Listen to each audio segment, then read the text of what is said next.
In this example, we will be looking at a limit.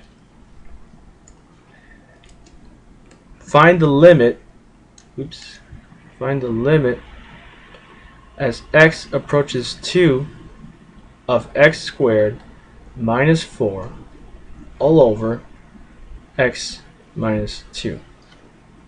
In this case, if we try to simply directly substitute the x value, we will have a situation in the denominator where we get 0. If we get a 0 in the denominator here, then this whole expression is undefined. In other words, we can't find the limit as x approaches 2 by simply substituting the number 2 into the expression. So we have to use another technique in order to find what the limit is. And the technique we're going to use is to factor the numerator. So we get that the limit as x approaches 2 of the top portion becomes the difference of two squares multiplied together.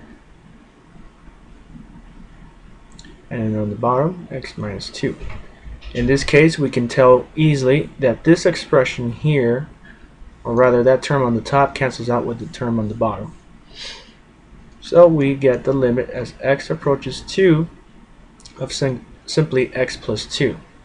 Here we can directly substitute the x. So we get 2 plus 2, and that gives us 4. And here is our answer. Talking a little bit about the graph of this function here.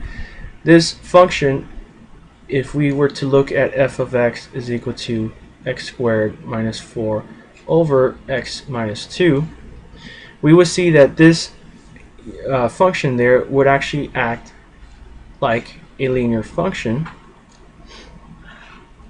and we would have a big hole at x equals 2.